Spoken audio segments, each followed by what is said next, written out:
everyone! Welcome back to our channel. Today, we're going to learn about two important words in English, these and those. By the end of this lesson, you'll be able to use them correctly in sentences, both in positive and negative forms, as well as questions. Let's get started! Section 1. Understanding these. First, let's talk about these. We use these when we want to talk about things that are close to us. For example, if I have two books in my hand, I can say, "These are my books." But if I'm showing someone else's shoes, I might say, "These are not my shoes." We can say these aren't my shoes. Construction, remember?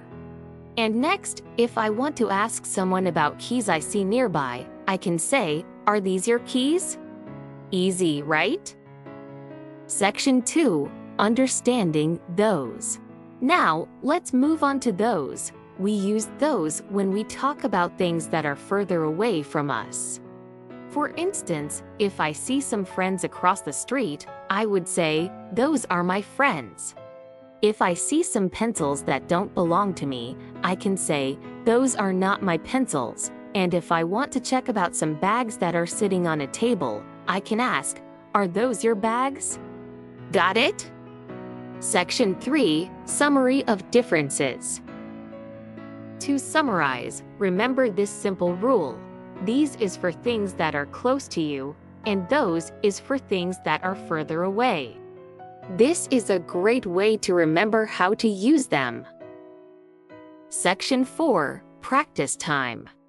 Now it's your turn.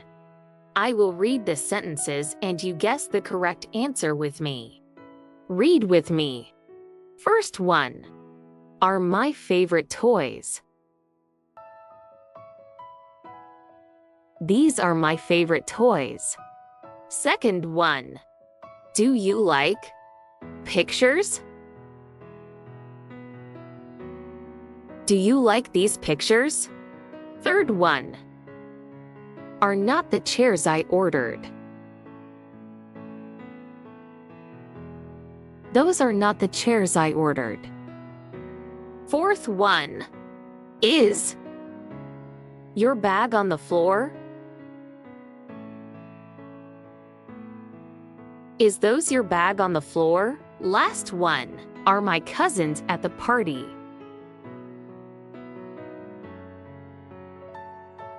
Those are my cousins at the party. Great job, everyone! You've learned how to use these and those in different forms. Remember to keep practicing, and soon it will become second nature. Look around you and find some objects. Try to make sentences using these and those. Don't forget to use both positive and negative forms and ask some questions. Practice makes perfect. If you found this video helpful, don't forget to like, subscribe, and hit the notification bell for more English lessons.